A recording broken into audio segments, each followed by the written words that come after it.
ان کو لہروں کے رحم و کرم پر چھوڑ دیا گیا.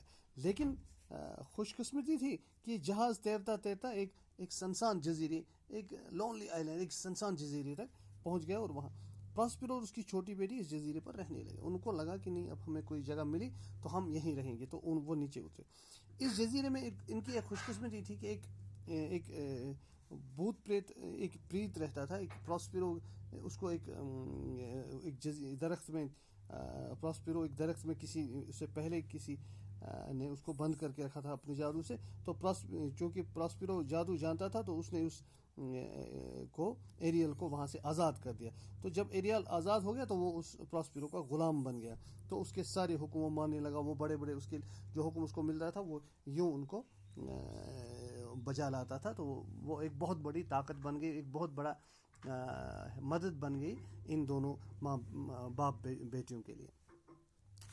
تو ایک بار کیا ہوتا ہے, ایک بار انٹونیو ایک جہاز میں سوار ہو کر اس جزیرے کے پاس آتا ہے, اس سمندر میں تیرنے کے لیے, مطلب چکر لگانے کے لیے ایک جہاز میں. تو وہ گئے. نیپلز کا راجا اور اس کا بیٹا بھی اس کے ساتھ تھے.